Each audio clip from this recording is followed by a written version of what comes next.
walk in. Man, you went. Yeah. Scared the shit out of me, man. You want to stay away from Lennox, man. I'm thinking I'm walking there gonna meet some stars and shit. Nah.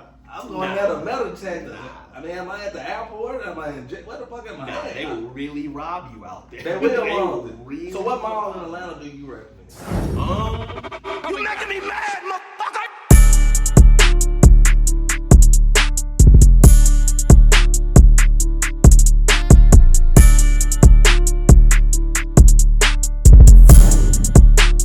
This is your Toast to Sales podcast, episode 7. I'm your co-host, Asim Javanovich. And I'm your host, Jimmy Jones. And we got a special guest today, Mike Daniels with the Ember Group. Mike.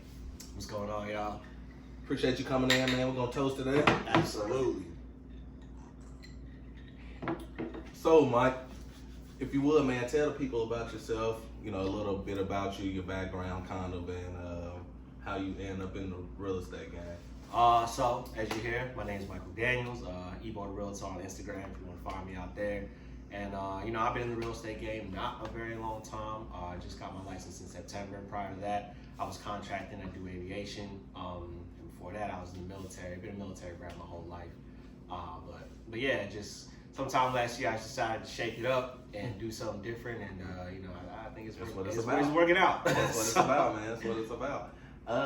So, it's a different, man. Like it's the real estate game, two different worlds than what you used to. Oh, completely different. Like I'm used to that like super intense structure. Like go here, be here, wear this, drink this, eat that. Yeah. But now it's like I wake up and it's like You free. do I want to do this? Do I want to do that? Like do I want to wear a suit today? Like do I want like you know and just. I'm free to be more personable, right? You know, because I don't know if you can tell, but I'm a very personable person. I like talking, and sometimes there's certain places in the military, the aviation community, where you know it's very tactile, if that's a good word to use. But you know, I just feel a lot more free, and you know, the money's nice too. So. Yeah. What branch of military was you in? I was in the Army. Yeah, I was in the Army. My last duty station was in Hawaii. I was stationed in Wheeler Army Airfield. Take over England. You know, it was nice. I liked it out there. I liked it a lot. You like Hawaii? How long you was in Hawaii for? I was there for 3 years. And yeah, I mean, is it what is? I mean, look, you went to Hawaii. You went to Egypt. You've been there 3 years. How was Hawaii? Hawaii changed, man. first 6-7 months can't be. I mean, out there, it's crazy. But then after that, like, maybe it's just me, but the fatigue sets in, and I kind of got, like, you know, claustrophobic a little bit. I'm like, man, like, I can't go nowhere. You want to go see your family for the holidays. It's going to be 3 bands. I'm like, oh, man. Damn. But, they used to high. Yeah, because you got to fly everywhere. But I mean, Hawaii, in and of itself, is a fantastic place. I don't want it to seem like I'm not talking bad. I had the best time.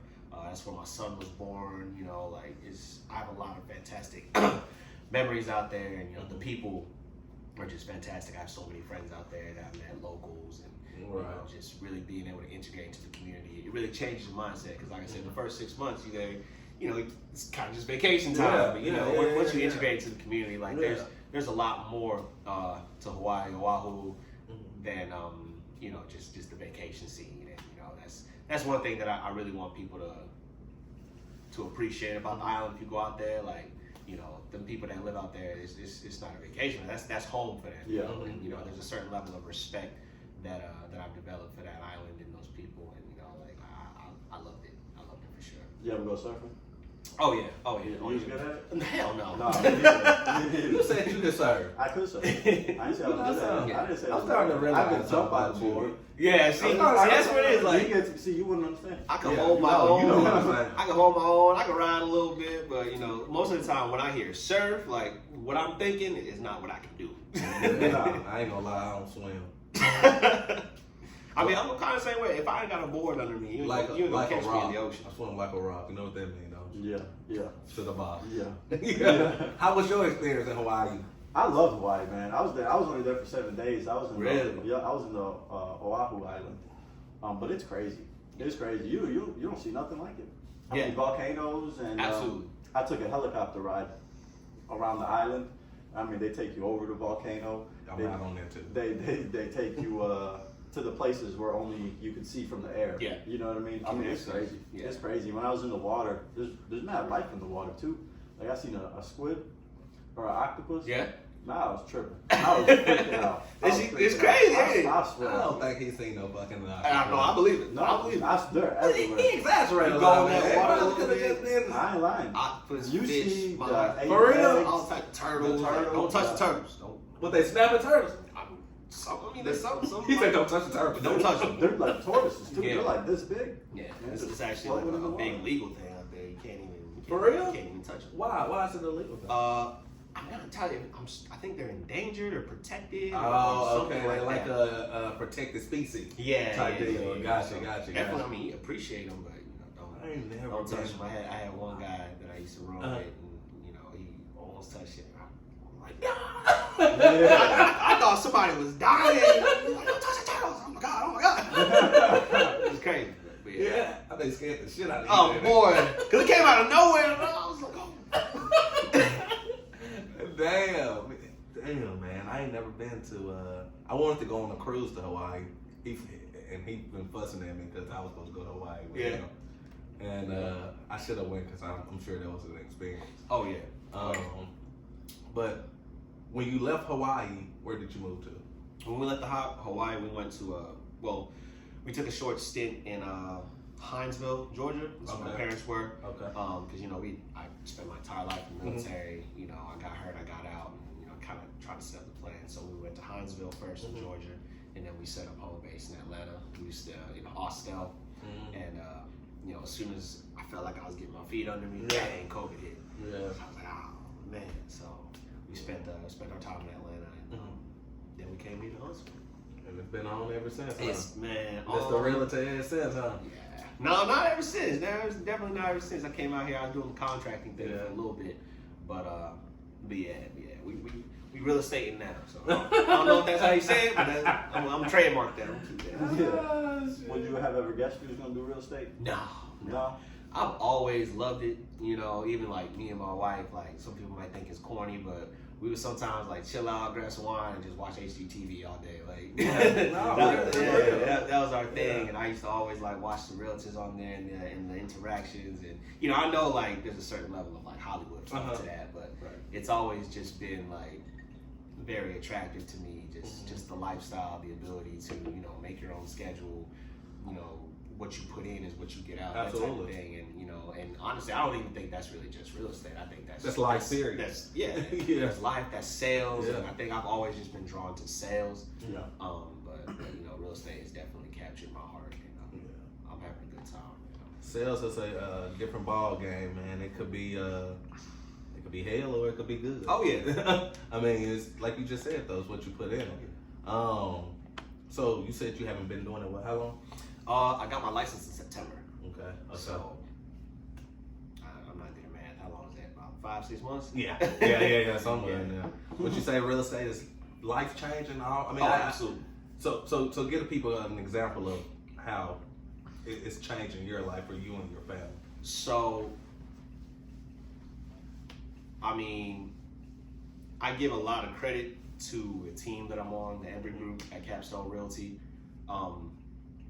Education is always going to be paramount if you want to do anything well. You have to learn if you want to succeed. And the team that I'm on right now is just full of mentors. Even the people that have been doing this just a little bit longer than me still have tons of nuggets and little pieces of information given to you, and I try to absorb as much of that as I can. And it's created a type of situation where the real estate game for me is,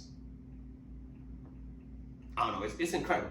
Yeah. Just to give you an idea, just in the month of January, and like I don't say this to flex in any way, like I say this just as a testimony. In the month of January, gross commission, like I've made almost 30 grand, and that's wild to me because Toast to that. hey, Shit. Yeah. Yeah. A A great month like that will probably, it could change everything for you. Oh yeah. It could change everything for you. In a blink of an eye, too. Yeah. Absolutely. And like, I got to know, how was your wife? Like, because is that not to be in your personal business, but that's the most money you never like. Yeah. So how was that? Going home, baby. Shit, I was having my chest out. Baby, I just made 30,000. It's amazing. Like, it wasn't even like a moment where I had to come to her and tell her it happened because, you know, like she's right next to me, like every step of the way. Like every little thing I do, I'm telling her about it. She's giving me feedback. And, you know, I can't tell you how many times, like, I'm about to walk out the house wearing one thing. She's like, no, put this on, say this, do that. Like that's what's up. Yeah, that's my partner. That's what's crime, up. for real, definitely. That's what's up. I love the confidence that she puts in me. So yeah, it wasn't even like a moment where I came there and was like, oh, look what I did. It was like, hey, like, you know, we done that, what man. we was already planning, like that, it came through. Like, so no, that's what's up. How long you been married? We actually got married when we were stationed in Korea together. I was in Humphreys and she was in Osar. Oh, so she's military too? Yeah, she was Air Force. Gotcha. Yeah, we've been married for, this year will be 7 years. Gotcha. So Yeah. we got married real early. We got married at 20, 21. Shit, same thing for me. Yeah. Same thing. That's what I say, man. Like, for a lot of you young cats out there, man, like, you know, a lot of people will tell you, like, hey, wait till you this and get married. Like, you find the person that you rock with. Well, I'm gonna toast to that for him. Toast to that. You find somebody that you rock with. Yes, sir.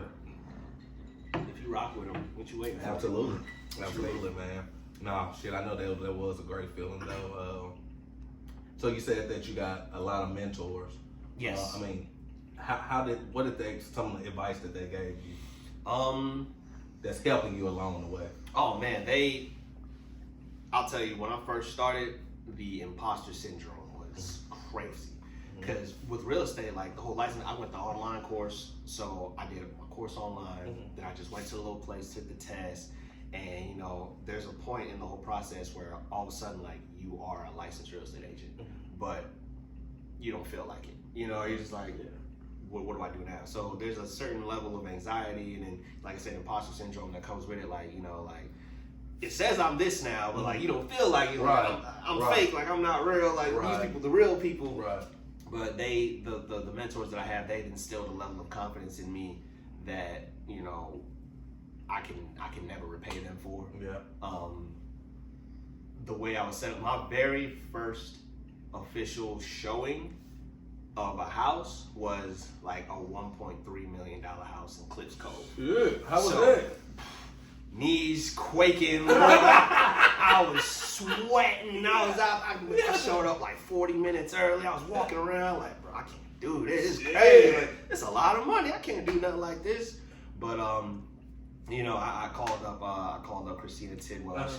She's one of the people on the team, one of my great mentors on the team, and you know, she kind of just gave me like a little pep talk, and she was like, hey, listen, like 6 months ago, did you think that you would even be in the position to fail at this? If you are going to fail at this, do you think you'd be in the position to fail right now?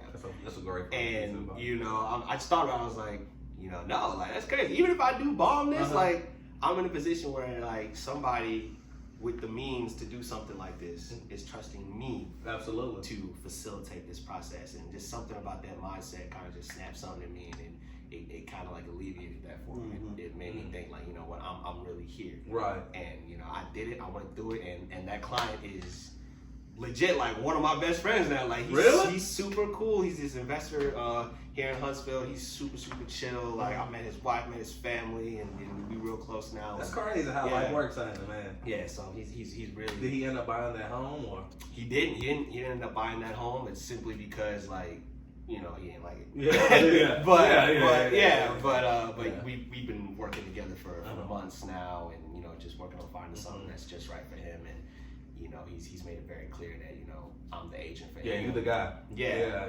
I'm the guy. So like I said, that just did it for me. And that's what sales pumped is. Me up. Building relationships. Oh yeah, absolutely. Yeah, once you build that relationship with that customer, man, they gonna forever trust you, and they gonna forever send you people that they love because they trust you. So that's the sales game, man. So have you had any horror stories yet? Like, have you had any? You pull it up in oh my God! hood? See, there's two sides of the same coin with this same deal we were talking about. So this investor client, when he called in, you know, he's a little bit eccentric. So when he called in, he was very short. He was very like not forthcoming with anything. Like, very 2-word answers. Like, no. I asked him, I was like, oh, so how's your day today, sir? Like, in the most monotone, like Darth Vader, productive. I was like, yo, wait a minute, this man gonna kill me. So, like, up until this point, like, you know, I'm scared, because at this point, like, you hear all the horror stories of, like, you know, some relatives going to a house and they get murdered. I'm just so in my head, I'm like, man, I'm trying to change my life. Now I gotta bring the strap. That was crazy. But like I said, it worked out. It worked out for sure. But yeah, that was kind of like another moment in that same deal. I was like, oh man, like this is crazy. Is this really what I want to do? Like, productive, like Big. What's her name? Big John. It was crazy, man. Like I played that call for people on the team, and everybody, like even the super seasoned agents, they were like, yeah, "That's weird." Yeah, shit. Let's do it. Grab the scrap. Yeah. Shit, man. What's that house like? Oh yeah, it was beautiful. How many bedrooms? In back? I think it was. You remember? It was 8 beds, 6 baths, I think a little over 7,000 square feet up in Clisco. I think it's still listed. I think it's 102 Southern Point or 120 Southern Point. That's my mind. Yeah. I can't. Yeah. I gotta look at it or something. But yeah, it's up there in Clisco, and you know, anybody, if you want to go look at it, I already know the lay of the land now. So Ain't nervous no more. You holler at me, we'll get it taken care of. But yeah, it was nice. How did it feel when you sold your first house? Exhilarating, absolutely exhilarating. You know, cause you know, being in the military, like you know, I wasn't no like super duper paratrooper or nothing like that, but you know, there's a certain level of, you know, just adrenaline type stuff that I do all the time. But you know, when I got that first commission check, I kind of just sat there and I was like, wow, like this is real. This shit is real. This is real. Like I was just looking at it, I was like, wow, this is real money. It felt incredible. The only thing that beats that feeling so far in my life was probably the birth of my son and marrying my wife. Really, like it was just amazing. Cause it's crazy, man. The military is fucking. I mean, it's brutal. Yeah, and you don't get paid shit, huh? No, definitely not. But like I said, our production manager, he was in the military for a long time too, and I was gonna go to the Air Force, and I said, shit, no, shit, no. Huh? Yeah, but for all the negatives though, I will give it its flowers. The military definitely. I feel like I wouldn't be the person that I am without it. Definitely, you know, if someone come and ask me like, would you go back? Absolutely not. Keep that evil away from me. How long was you in there? I was in for 5.5, almost 6 years. Yeah, I wanted to do a full 20, but you know, circumstances, health situations happen.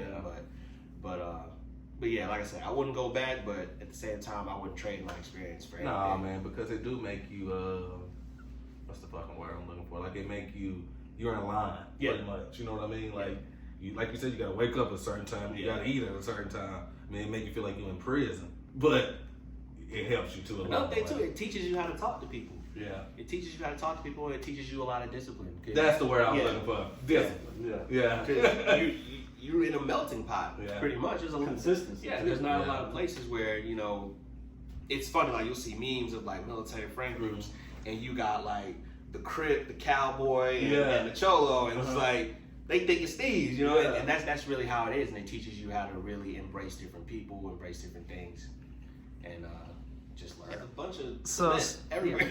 Yeah, speaking of sales, some guy hustled like Hawaii for millions and millions of dollars because he came in there. We're going to build a monorail from Pearl City to Honolulu. That way you have mass transit in there. And they got about pillars done. The pillars and what, like 300 feet? Oh yeah, I think there's a little part on Kamehameha where they have like a part of the rail done going onto the mall, but it's like I can walk faster than that. Yeah. And there's only one highway there. It's Kamehameha Highway. It pretty much cuts through all of Hawaii there, and they had that going through there. Yeah. But yeah. On the Big Island? Huh? On the Big No, Island? Oahu. Hawaii Island is a big island. Oahu is pretty much where Pearl City, where Waikiki is. So that same highway that touches like the airport, that's just the main highway? Yeah. Dang, that's a shitty ass highway. Yeah. That's the shit. I swear. It's a 30 by 32 mile island, so like it's not that big. So How the fuck is the houses down there? Speaking of real estate. I mean, see, that's the crazy part. Because a house here that, let's say, would cost you, like we said, 1.3 million. You get a ton of bedrooms, ton of space. You get this crazy neighborhood, and you know, like you see 1.3 million. A house out there for 1.3 million, and again, not to bash Hawaii in any way, but 1.3 million might get you maybe a 3-bedroom, 2-bath, like a regular ass house. What the hell? It's crazy. It's at like, and then I remember I had a friend who lived out in Eva Beach, and like, you know, he's trying to get like a little bit further away from the city to, you know, and even then, like, no space. His entire yard was maybe half the size of this room right here, and like he was paying almost $600,000, and I was like, wow, like shit. Yeah, but so what would $100,000 get you a box? Oh man, They ain't gonna do nothing. 100. They ain't gonna do nothing. I'm in the ghetto. Laughed at. For real? It's Damn. Yeah. Fuck 'em. I mean, I ain't gonna say that, but I ain't going to But Hawaii. they also got some nice houses like That's why it's Oh, yeah. Diamondback or Diamondback. Yeah. like you look up in the hills, like all the way at the top of the hills, you just see a house in the trees. Yeah. Those are the nice houses. And that's the thing too. That's like Beverly Hills. type shit. Yeah. You see people with money out in Hawaii, like really living out in Hawaii, then they really living, because just median life is already super expensive. So if you see somebody really balling out there, it's like, all right, let me we stay in my lane. But yeah, it's crazy. And you know, just as a realtor now, just looking at the market, it's absolutely insane. Like, if I ever got the opportunity to go and sell out in Hawaii, I would probably jump on that. You know, because like I said, like the median price of homes is just insane. Like you can make so much money. I don't know, but at the same time, like, it's a double-edged sword, because like you're making that much money, but now you're living in that higher cost of living and everything too. But yeah, if I ever got the chance to go back to Hawaii and sell, I'd probably jump on it. But then, you know, my heart is definitely here in Huntsville. Yeah. So. But shit, if it's like that, man, there's no telling what you couldn't make down there selling houses. It's a good lifestyle too, though. Oh yeah, it's a great lifestyle. It's a great lifestyle. Yeah, if you can meet the cost of living or exceed it, the lifestyle is unmatched. Yeah, but shit, you like you said, you gotta have some money down there though. Gotta have some bread. Yeah, you gotta have some money. Like, a lot of military people out there, like they just use the time that they're stationed there to kind of like invest into Hawaii. Like, they'll use their VA, their GI Bill, and they'll buy a property, and then when they're ready to leave, they'll rent out that property. Yeah, which is smart. It's very smart. It's insanely smart. I'm mad I didn't do it. I was too busy surfing and drinking. But but very, very, very smart. Very smart. Damn, but how they gonna? I mean, how they gonna know if somebody's in there or not? They ain't gonna. Yeah. So I guess they can have somebody over. Yeah, property management company. Yeah, which makes sense. Yeah. Gotcha. Yeah, and then most of the veterans out there try to rent out to other veterans. Yeah, and then they know they're gonna pay. Yeah, because I mean that BH is no joke now. Their BH is no joke. It's like, I think it's cresting with like $3 grand now a month in just house allowance. Jeez. $3 grand. That's on top of your paycheck. So shit. Yeah, it's cool. Like, yeah, Hawaii's tight. So is that where you wanted it to be stationed? No, actually. So when we were leaving Korea, I had orders to Fort Bliss, and my wife had orders to Hawaii. Oh. So I got my orders changed so that, you know, I can be with your wife. her. Yeah. And then, you know, as fate would have it, as soon as I got my orders changed, then something happened in her command, and her orders got changed to South Carolina. So then, like, it was like, and now I'm in Hawaii and she in South Carolina. And so we had to be separated for a bit. But yeah, Hawaii wasn't even really on my radar. I just kind of ended up there through a stroke of luck. I don't regret it at all. No, I wouldn't either. Well, my first time buys a car and they get a ridiculous interest rate. It's not the easiest 1 year or 2 years later to refinance somebody like on a car, right? Because, you know, they might open a credit card that went into collections. Now they can't refinance the car, whatever. if you're a first time buyer on a house and you get that 6%, is it easy to refinance that house? Say like you take out a car loan 9 months later. Yeah, I mean, it's not. It's difficult to say easy or hard because, like I said, every situation is a little bit different. Every lender is a little bit different. But for the most part, when they're looking at your qualification, if you were able to qualify at a 6% interest rate, and now interest rates have dropped to say 3%, there's going to be a lot more variables because now the interest rate is so low, the payments have changed completely. So there's a lot more flexibility in your debt to income. Correct. So like it's kind of difficult to give like an easy or hard, but it's situation dependent. But I would say generally it's not difficult. Right. If the interest rates are coming down, it shouldn't be too difficult. If you haven't gone and made some crazy ridiculous, like you didn't go buy like a boat or like a jet or something, like for the most part, it should be good as long as your debt to income is straight. You should be good. How you feel about renting versus buying? I think renting is a necessity for some people. You definitely have to rent for a certain amount of time just to get your feet under you, set everything up.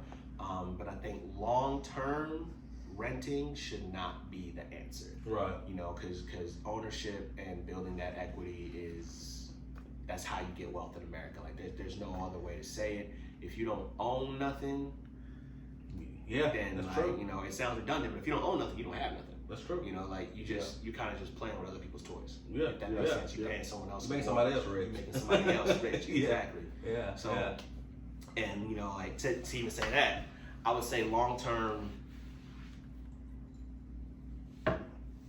I say you should not look to rent for longer than maybe 3-4 years. Yeah. Like, and that's for people that's coming like straight out of like high school or college. Yeah. Like, if you're graduating high school or graduating college, let's say 21, by maybe like 25, 26, you should definitely be starting to really think about purchasing. Yeah. Because you're in a prime position, in your life where your career is probably taking off, you're doing well, you're getting a lot of money, and the trap that a lot of these young people fall into. I say these young people like I'm old, like I'm not that old, but the trap that young people fall into is they'll start getting the excess income, and it starts going out to excess expenses. And I'm not high and mighty, nothing like I'm definitely a victim of that myself. Like you'll get that extra money, and the first thing you think of is, oh man, I can get like a car now. That's true. That's true. Yeah, that's where the discipline piece comes in, and you save yourself that instant gratification and focus on purchasing a home, and then just let the equity that you're building in that home, let that ownership pay for all the fancy toys a little bit later on down the road. Because now not only is your house paying for all those things, but you still have the house, you still have the equity. The equity's paying for all these little things that you want. You do what you want, X, Y, Z, or whatever, but you still have that investment, and that investment is still compounding. It's still continuously growing. It's not just because if you take $1 and you spend that dollar's gone. So it's all about leveraging. And they say, man, real estate. When you own real estate, it's like a retirement plan. Oh yeah. I mean, that's what it is. You that money just keep building and building and building. I mean, and it's smart. Like for instance, if I went and bought a house and I want to move, instead of what is your thoughts on this? So let's say that I bought a house, I want to move somewhere else to get another house.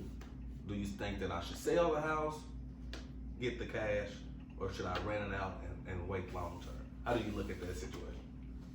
If you are trying to make a substantial jump in like the situation, like if you maybe like the house you own right now is like a $200,000 house, like a great starter property, and you want to jump up, and now you got a raise, you ball, now you want to get like a $600,000-$700,000 house, then I would say in that situation, what I would recommend is renting it out. Gotcha. Because now, even though you have created the income streams where you can afford this, you have to look at the house that you own right now as another income stream. Correct.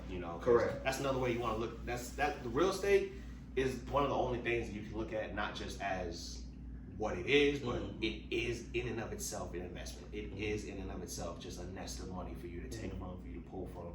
So you rent that out, you get a good property management company under you They start making a little bit of change for you. So now you already know you have the money to afford this, but now you got a little bit more over here. And then on top of that, now you become a landlord. You become a landlord, there's all types of different and interesting tax benefits that you can do. There's a lot of different things, and that's where, again, the knowledge piece comes in. You learn about money, because money is not as linear as a lot of us grew up thinking. So let me ask you this: is it not hard to get a loan when you already got? Let's say that the house is $200,000, right? And you want to go buy that $600,000-$700,000 house that we're talking about. Is that not hard to get approved for that house? So now you got, you know what I'm saying? You would think so, but you know, that's another thing a lot of people don't know is like when you are going to apply for a second home or second property, if you are definitively know you're renting out the first property, that lender can use the projected rental income from the first property as income for the second property, right? How do you prove that? That's just, you know, get with the property management company, you know, get some records. Gotcha. Get it rented. So I can't just say, I'm renting Jimmy my house. I can't just say that. No, there's got to be a little bit of paper trail, but a lot of lenders, they'll be able to use the projected rental income for the property, and that's actually what a lot of investors do when they're buying like investment properties. Like these people don't have like, you know, infinite lines of credit where they can just have $10 million out there. No, it's like they're leveraging the rents for the properties that they own with you know, of course, a little bit of their own credit and personal guarantees, but it's all just a leveraging game. It's never just, like I said, it's not as linear as you think. You can use the money that you're gonna make on this house to buy the next house, and then use the money that you make on the next house to buy the next house, and that's how people build. I never even knew that. Incredible real estate portfolios. It's not like they just put 600,000 here, 600,000 here. Like, see, I was wondering that. I thought that they were like doing what you just said. I thought they were just balling out. And I used to think the same thing. But once you learn how it all works, like, you know, you in the game. Money is a resource. Talk to me about multifamily. It's not too different, and actually, multifamily properties for first-time home buyers that are willing to instantly become landlords is crazy. It's a crazy play. You can set it up, so let's say you have a fourplex. You can set it up so you rent out the other 3 units for, you know, a slightly higher amount, so that the extra cost on the other 3 units pays for the 4th unit. So now the mortgage for the fourplex is being paid. You got a nice little chunk of change, and you're living for free. How hard is it to find that scenario? It's not necessarily hard, You try to look for one. you gotta find one. You gotta make sure that, you know, you can find renters, and that's where it kind of comes into, like, you know, the village concept. You know, you can't do it all by yourself, and that's another thing that I've learned. You know, there's a lot of tools out there, but there's a reason that you got professionals in each trade. You know, there's a reason why you have an electrician, and then you have a carpenter, and then you have like a carpentry person, and you have a roofer that come together and they build this house. Each one of them probably knows how to do everything a little bit, but you get a professional in each individual thing, you good. So you go find yourself a good property manager. You go find yourself a good real estate agent. You go find yourself a good piece of land. You know, everything comes together, and then you're able to really put yourself in a situation where you can get that house hack. Because that house hack is crazy. Like that's a wild play that, you know, I'm kind of contemplating trying to build out for myself. I'm trying to find myself. I love fourplex, and you know, because I already have a place, but do you run across them a lot?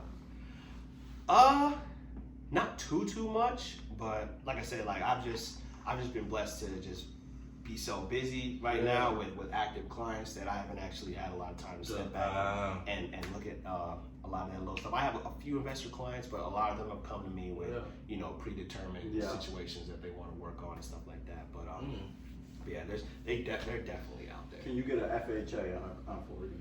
Yes. You can? Yes. How do you do that? Because I heard there was like an equation that you can't get an FHA if the numbers don't, I mean, how do you And is it the same? I'm pretty sure the equation you're talking to about that kind of factors in what I said earlier about using the rents to bolster your income. Okay. You know? So they're gonna put in like pretty much how much they think this property can cash flow, how much it could rent for in the other units, and then you can use the excess amount to help you qualify for that. Yeah. Yeah. And for everybody that doesn't know, FHA, it's a federal housing. Oh man, I forgot the last word, but it's a federal loan program where the loan is backed by the federal government, and it's really a program just for first-time home buyers. Not just for first-time home buyers, but it definitely caters to first-time home buyers and allows them to purchase a property for not the conventional 20%, but 3% down or 3.5% down. So it opens the door for a lot more people to get in and become home buyers. How much something like that cost? 4 unit? Yeah. Shit, I know right now the market is wicked. Probably a couple years ago. Yeah. It depends where what year it was built has a little thing to do with it. Yeah. You know, it kind of quality. It goes into the whole Hawaii piece we're talking about. Like, but I wouldn't want to buy no bullshit. You know what I mean? Yeah. Like you always say, I'm gonna slum dog. Yeah. I mean, you could find one in the slums for what, maybe 300, 400, but then you find one in maybe the south side in a good area for 600, 700. Yeah. You know, I lived in Florida for a little bit. I mean, 4 units, you can't find one a good one less than like 800,000. Yeah. And that's the tough part. So it's selling for 800. Because the investors have snatched them all up. They created a vacuum. It's almost better to build them. Yeah. That's crazy. But it's hard to even find one that cash flows properly, because now the interest rates are so much higher. Yeah. But, and the values, you're buying it for more. And the rents haven't increased that much. Yeah. So it's like, are you really cash flowing? Does it cover the mortgage? That's tough. You really got to find a steal. That's the hard part. Yeah. But on a $600,000 house, 5-6%, you're probably looking at what, $3,000 a month, something like that. What you think? More than that, probably. 600,000.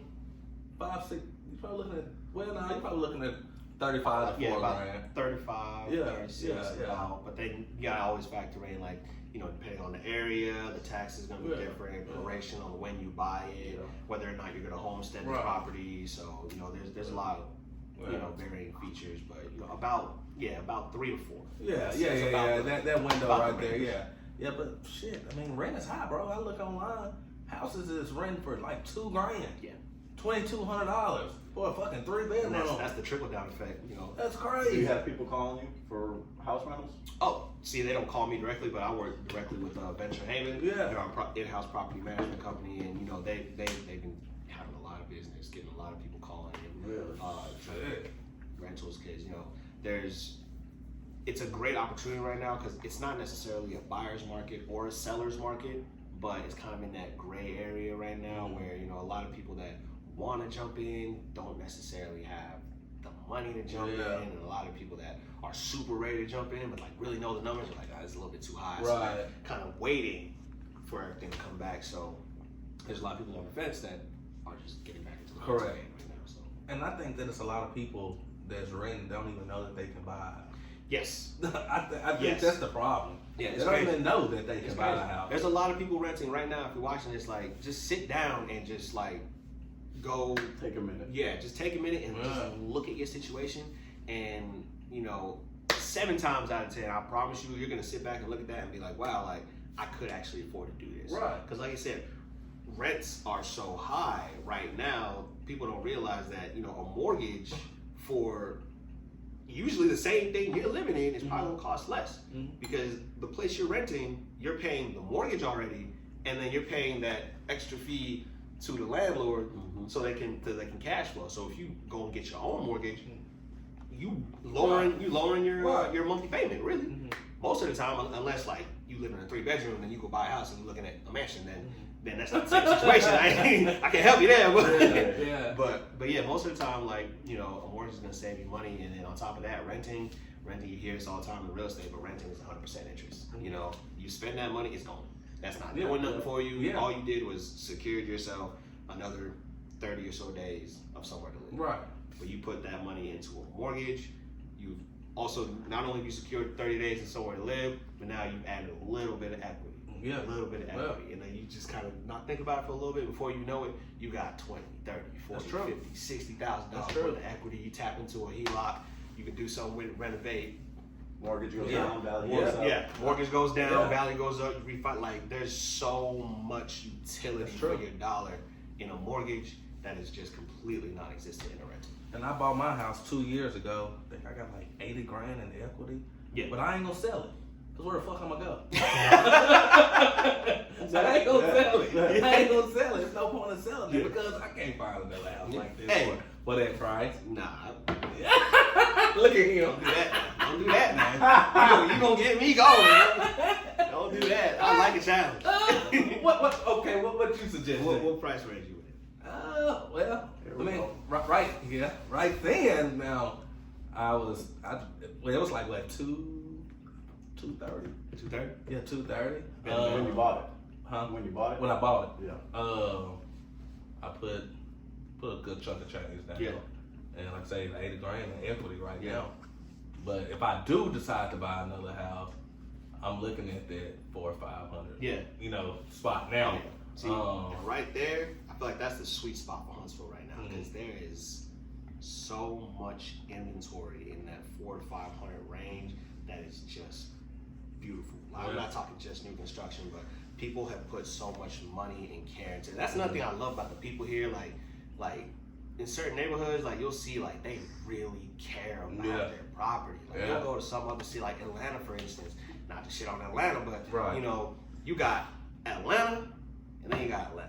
You know what I mean? Like there's that place where it's like it's not even their fault, but there's just certain there's a certain area where there's a certain ring of Atlanta you hit, and it's like everything is just a little bit better. You know what I mean? But Atlanta crazy. They whooped the hell out that security guard at the mall. Yeah. At the mall, they said that Lennox mall is Lennox, they said something's rough.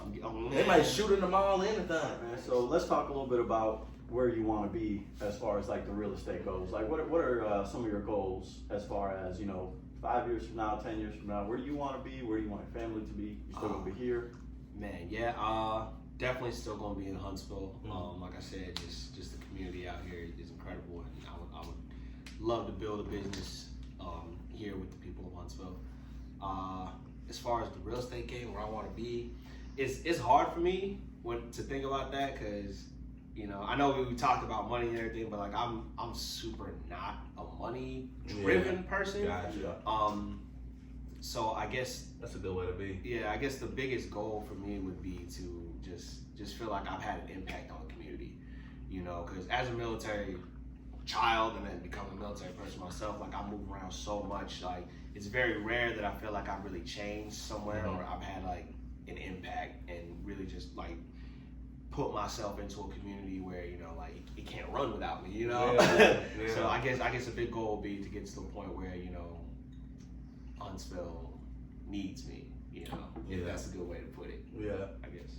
Yeah, call me Huntsville. Exactly. Where do you want to be? You're a realtor now. Is there any moving up for you in the game? Yeah, definitely. I definitely want to start investing. I definitely want to learn that whole side. Now that I got a little bit of change coming in, I want to expand my financial literacy because that's another thing that you don't really learn a lot. In the military outside, they definitely try to teach you, but not even in school. They don't teach you about that. Not even in school. Like there's a lot of things that a lot of people just don't know about money, me included. Yeah. And I'm really trying to take the time, like I said, the big education piece to learn. I'm always trying to learn about money, learn about finances, learn about credit, learn about investing. So yeah, the next step is definitely going to be to try to expand myself into an investor here in Huntsville and help to build the city. So what's do you have certain banks and liens or people that you go to more than others? What banks here in Huntsville do you recommend? Here in Huntsville, definitely. There's a lot of really great local banks here in Huntsville. My personal favorite would definitely be Merit Bank. I work very, very closely with Merit Bank, and I love to send them business because they're very great. They're fast. They're efficient. See, then that's where it kind of gets tricky. But that's also another pro for Merit Bank because there's not like real solid like if you don't do this, we're not gonna give you like they're very flexible, and that's the reason that I send a lot of people to them because I feel like their number one goal is to help the client. There's a lot of banks out there that even if it's not the best situation for the client to be in, they'll try to like really squeeze that person into that thing if they can make it work, and then it ends up hurting that person Right. down the road. But merit is gonna put you in a situation where if they can't put you somewhere that you're gonna be comfortable in, then they're gonna teach you how to get to that place. Correct. You know, they're gonna give you the tools that you need to put you in that place, and it's like this whole like integrated thing, and it just feels real personable, feels real family, and yeah, so I love merit pay. Cool. So you would say that, so do you educate people before the buying process? Oh, yeah. You do? What's some Oh, things yeah. that you talk to them about? A lot of, whenever I can sense that this is a first time buyer, I would provide them with the first time buyer's packet, and then kind of just sit down with them, have a buyer's consultation, and I always want to find out what is their motivation for buying a house, you know?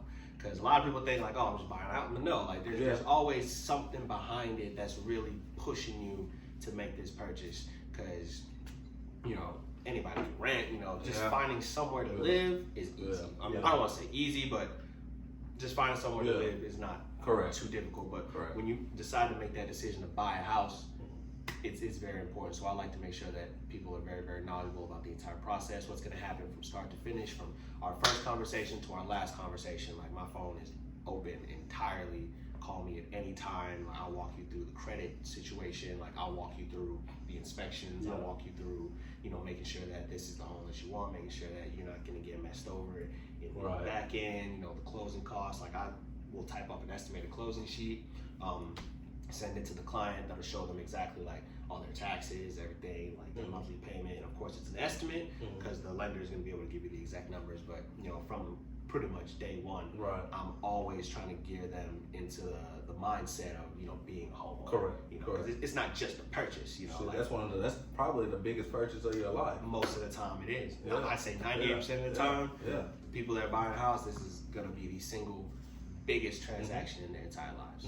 So I feel like the education piece is very important. You're gonna hear me say that a lot. Education. I'm really big on education. It's crazy because like in school, like I was not the best student. You know, like, you know, you look at my report card and you're like, man, this motherfucker ain't teaching nobody, man.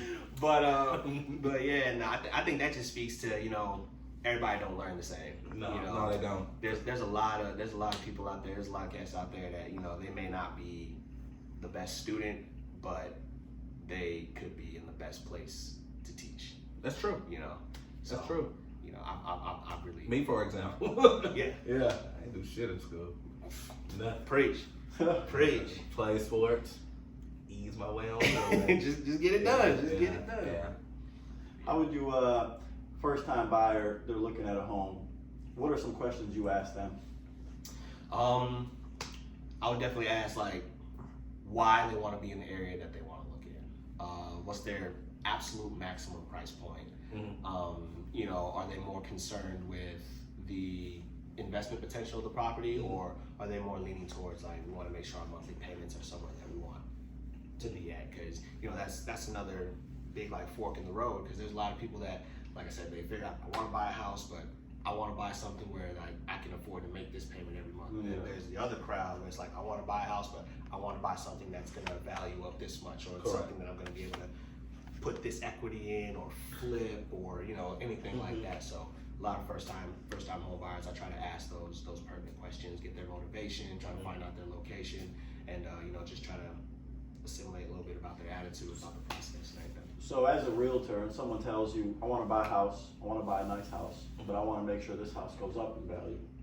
Is there certain areas you look in to put that person in a home? And how do you give somebody or find somebody a house that you never know, but that you think will go up in value? Oh yeah, because nobody can predict the market, Right? But instead of trying to look forward, it's always best to look back. And you know, that's something that I learned from Warren Buffett. You know, you can't predict the market, but you can always see what the market has done. And historically, real estate has valued up tremendously. It's the most stable investment in the country, really. Yeah. So when somebody says like they want to invest in something that is going to increase in value, I try to make sure that, you know, we're looking in neighborhoods that have a lot of industry coming into them. Like Huntsville in general has a lot of industry, but there are certain areas that maybe like closer to the Arsenal, maybe have a better access to I-565, like more, just little stuff like Depends that. on your situation. Yeah, it's kind of the stuff I think of. Like I try to look and see like if there's any developments coming in the area. Yeah. And like for instance, Tom Madison.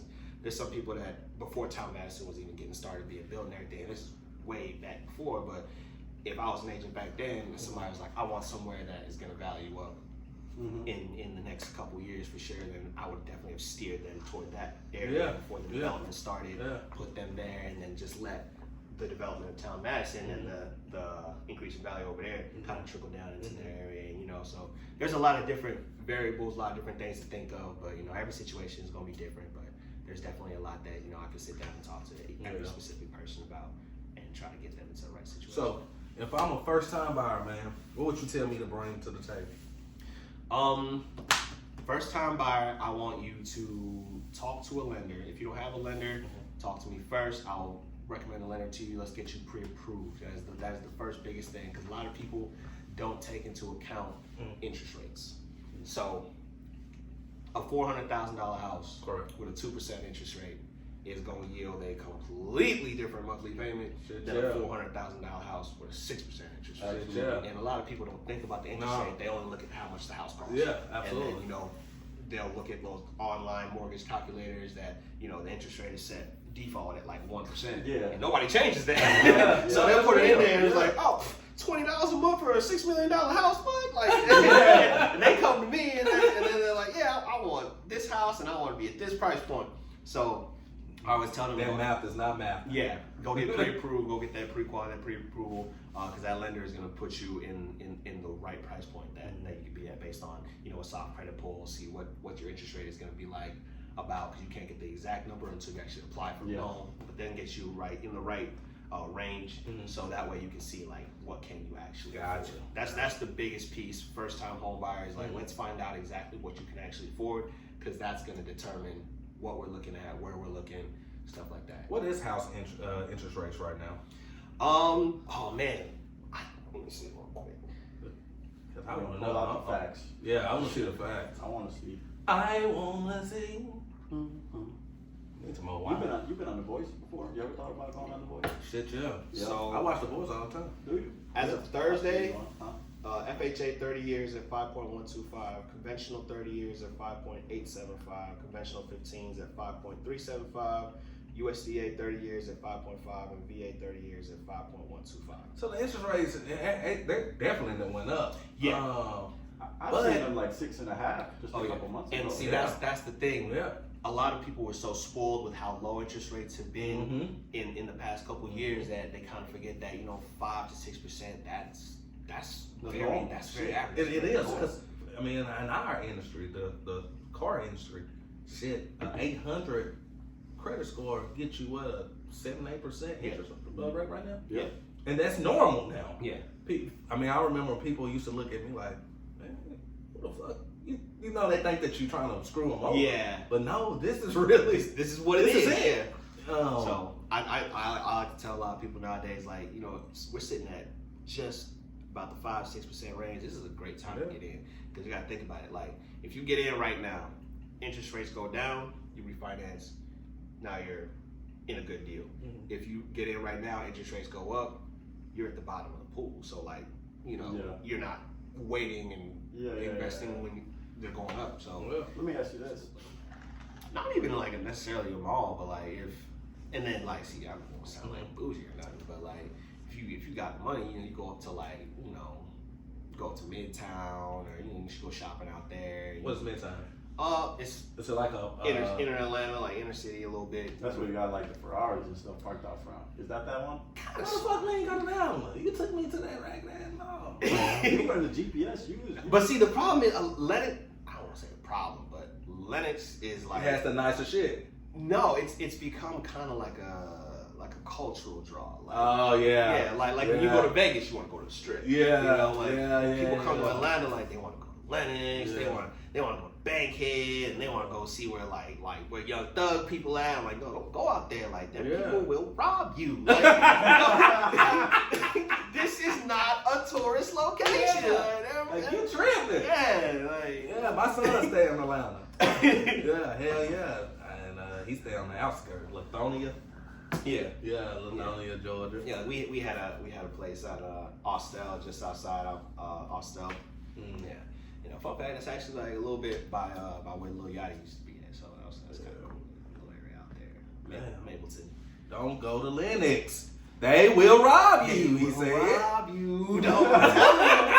You know, and you always gonna have the people that come back and be like, oh, nah, Lennox good because I had a good experience. Like, maybe you had a great time with Lennox. The whole time you at that shop and somebody out there getting their purse snatched. I know people, and I know people that have been both sides of said robbing. So I mean, just trust me, okay? Just trust me, dude. Yeah, because I seen my one of my cousins. She stay in Atlanta, and they broke out they damn like 10 windows. Mm-hmm. Just broke their shit out, going through their shit casually in the daylight at the mall that you took me to. I ain't take you there. What the fuck you It was did? your idea. You took me to that damn mall. Yeah, you did.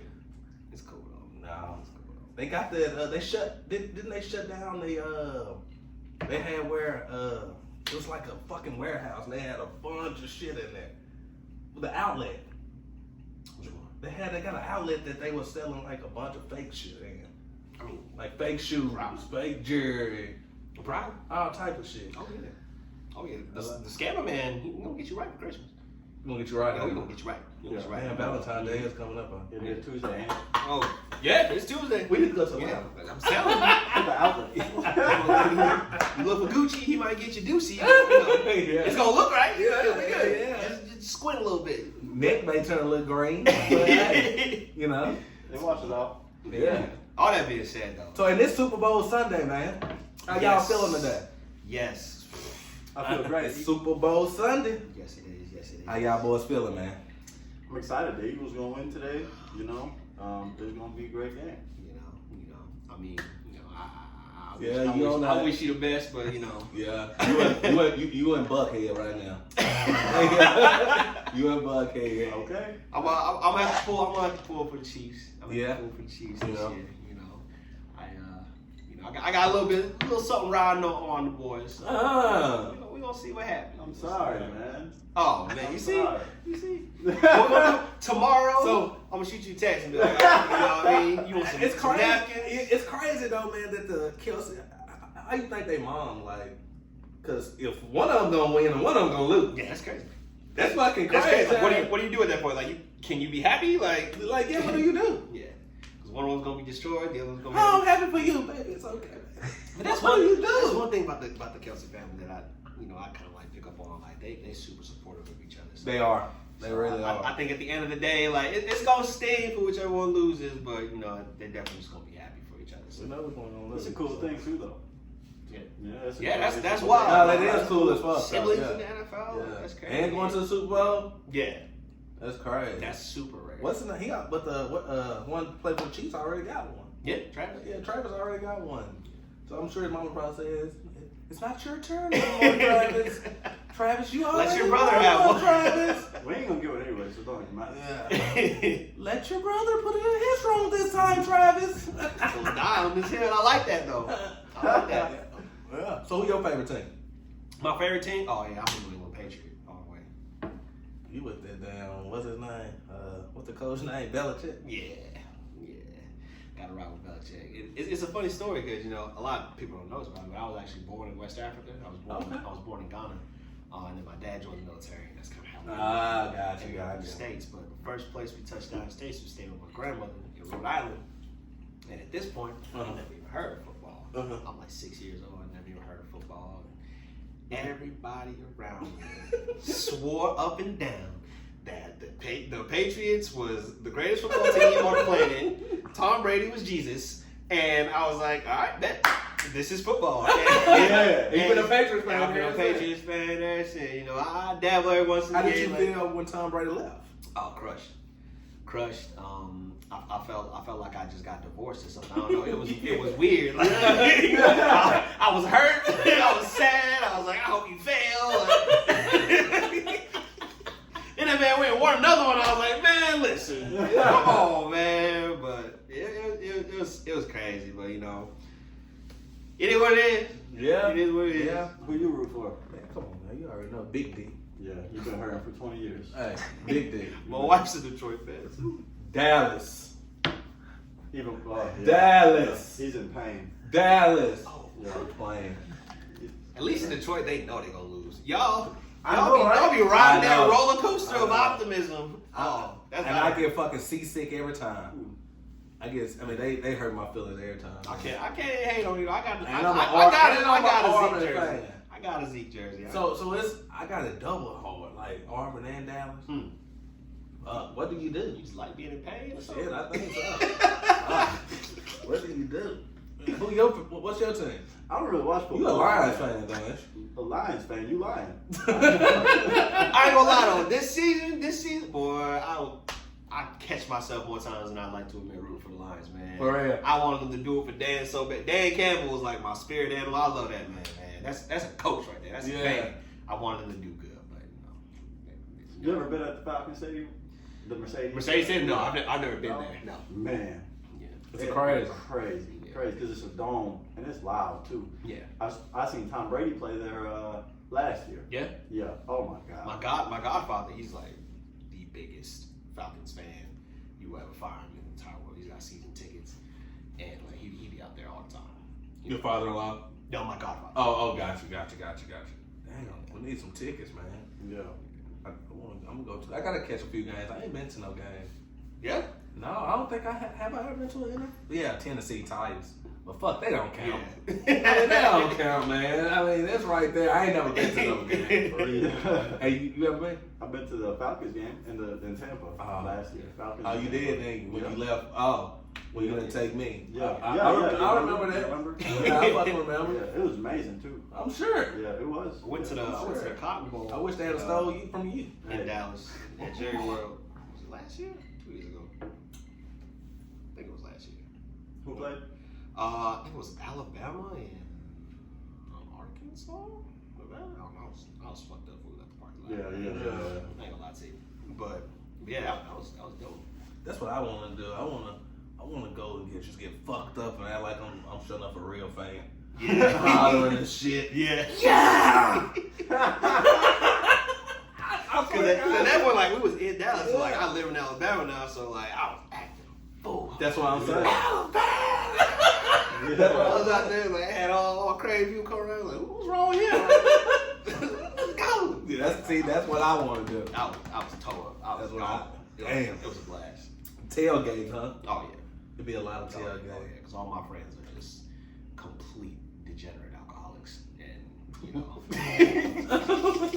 just awful people. All your friends from here? Mm-hmm. No, they're military. Right. So yeah. Oh, okay. Gotcha. So I got a couple friends from Texas. I got some friends stationed up in Alaska. I got a couple friends in Korea right now. I got just people everywhere. Well, it's good to know, folks. Yeah. Oh yeah, for sure. It's good to know, folks. For sure.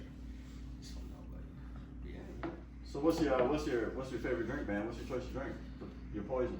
Oh man, I am a very basic gentleman. I like me a good Jack and Coke. You know, if I'm feeling crazy, you know, I get a little Jägermeister here and there, do a couple Jaeger bombs, some buttery nipples here and there, you know. Butter. I like buttery nipples. Yeah, okay, but like most of the time, like I keep it. See that? See you see him? You see? And that's why the Eagles don't lose. Little buttery nipples. Yeah. You can try me one day. Well, we're gonna find that. There you go, man. There you go. But yeah, I mean, what is it?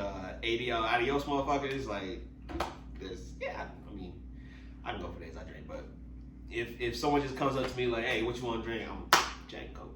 Yeah. It's You like, simple. It's easy. And you like our homeboy Zach. That's all he like. Jack and Coke. I'm a Crown and Coke. Yeah. Same shit, pretty much, but I can't fuck with the tequila like that. I love tequila. Oh my god, I got this crazy story. We was out in Itaewon in Korea, me and two of my boys, TJ and Brandon. And so the thing about Korea, like, there's some places out there that, like, for lack of a better word, is just racist. Like, they're just like, if you're not Korean, you can't come in here, right? And like, it's soju, like, it's Real? that. Man, listen. It's like that for real? They'll give you a soju bowl, right? and I swear to God, this shit tastes like Kool-Aid. Yeah.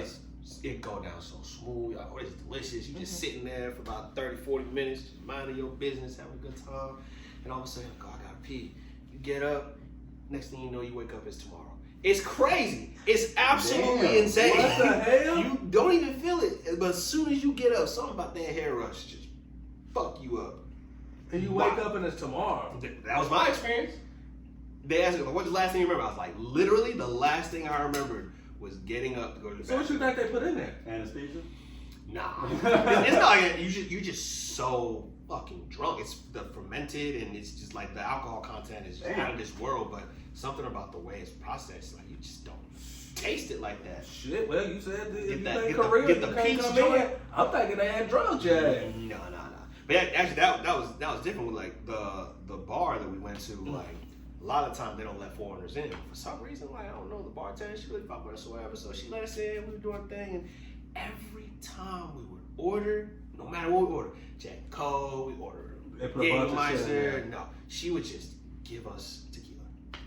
And at that point, we so fucked up. In our heads, we like, does this taste like what you ordered? And I'm just like, nah, this ain't what I ordered. Is it what you ordered? Nah. Fuck it. And then we just keep drinking. And they got to a point like she was just feeding us tequila all night. And ever since that night, I can't do it. I can't. The smell of tequila. Make you sick to your stomach. Oh my Me God. too. That's how I am with vodka though. Yeah? Yeah, vodka. I smell vodka. Nope, can't do it. My boy Jason take a handle of vodka and some Tito's. He'll take that shit to the head. And I'm just, I ain't gonna lie. When I had COVID-19, I was drinking tequila. yeah? Not tequila, but I'm sorry, but Tito's. Yeah. And that shit, I may need to come up with me a fucking cure. That's the cure for That's COVID. the fucking cure. Tito's is the cure for I'm COVID. You telling heard it you. here first. Yeah. I'm telling you. Now I'm telling y'all something. I'm super shit out of y'all. If y'all come out with this shit and I said it first. You need to patent this shit. I need to patent this shit. I'm telling you, think I'm bullshit. I did it twice. I had COVID twice. And I drunk Tito's and it made me feel like a new person, bro. I don't know, maybe because I was He's drunk. probably just fucked up. Yeah. And maybe because I was just drunk. But, I'm going to go with, Yeah. it cures. Yeah. Yeah. But, damn. He a tequila guy, man. He's a big tequila guy. Yeah. He wake up with a bottle of tequila. Fucking drunk. You know I did. I like Crown too though. Peach Crown. Yeah. Can't do the apple. Regular's alright, but Yeah. the peach crown's good. You ever had peach crown? Yeah. Oh yeah. Peach crown's How smooth. you find out about peach crime? I bought it at the store.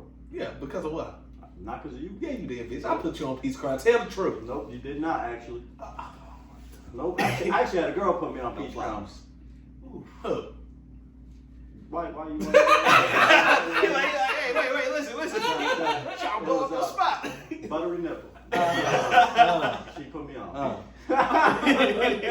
Look, he couldn't get it out. Why? I'm gonna fuck you up, nigga. Fuck me up. I almost fumbled it. We're gonna toast to that. We're gonna toast to that one. Absolutely.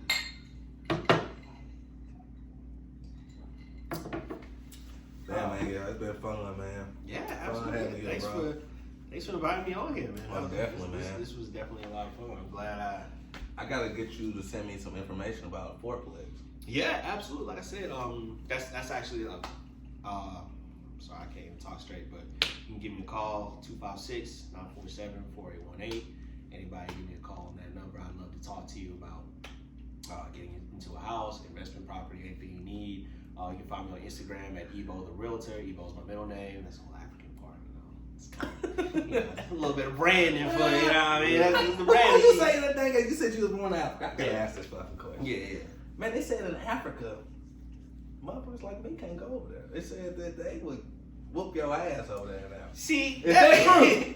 It's like there's like this weird like stigma of like African Americans versus Yeah, Africans. that's what I'm saying. Yeah, it's not you gonna get your ass whooped, nothing like. They're very welcoming, but there's certain areas. Kid and bang kid, you don't want to go. They will rob They you. will rob you. They will rob you. Just be careful, You go out there have a good time, but just know in the back of your head, like they will rob you. Okay?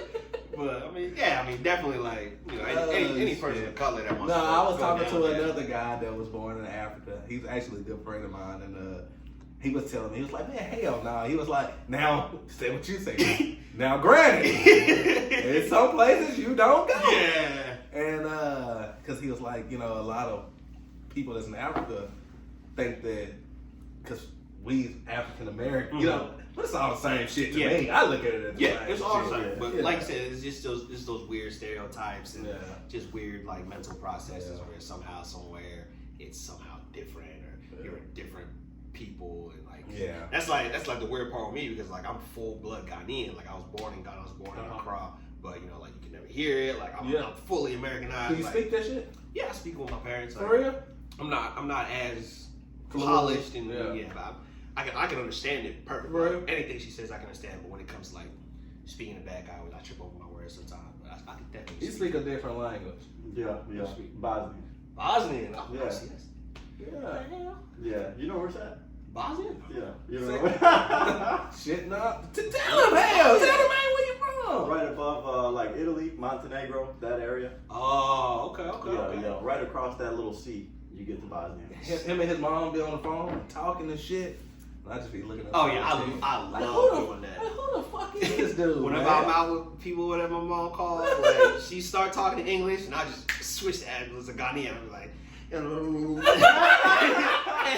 used to be like, especially the ones that don't know yet. Like, what the hell was that? Like, don't worry about it. You just drunk. It's for the best of people like that. Yeah. He's cool though. He Bosnia do that shit. shit, yeah. I speak a different language too. What you speak? Money? Country-nese. Yes, sir. I'm from the country, baby. Country-nese, baby. I'm still learning that one. I'm still trying to figure that one out. It come and goes, yeah. You gotta feel that one in your bones. Yeah, it come and goes. Yeah. But nah, man, you can, like I say, will you tell them they can reach you at, man? Yeah, on Instagram, it's Ebo the Realtor. Same thing on Twitter as well. Facebook, you can search Michael Daniels. And then if you want to check on the website, Capstone Realty, it's Michael Daniels there as well. And then an Embry Group Real Estate team. And really, if you can't connect with me, absolutely anybody on our team would be absolutely thrilled to help you with your process, help you find out whatever you need to find out. And, you know, that's one thing I love about our team. Everybody ain't trying to sell you something. You know, we would love to, but we ain't trying to sell you something all the time. Like, if you just want to call in just to get the information, just to learn, and try to set yourself up for a future purchase, please, come on down. Absolutely. And we're going to toast it on up out of here, man. I'm Yes, your host, sir. Jimmy Jones, man. And Mike, thank you for coming on. We appreciate you. Absolutely. Thank you for having me. We just want to give y'all a reminder on the beginning of March. We still got this contest going for a free car. Giving away a car. It's fucking Giving free. away a car. There's nothing better than free. Come on. It's free. Don't be silly. So make sure you go like, comment, and subscribe. If you don't do that, you don't qualify. Make sure you comment your name below, so that way we know who you are. So when we pull the drawings, you were in there. We'll do it like that, man. Yeah, just keep your DMs open for a message. You might win something. I'm your co-host, Asim Chayvanovich. I'm the biggest country-nese, Jimmy Jones. I appreciate y'all for tuning in. Thank you. You making me mad!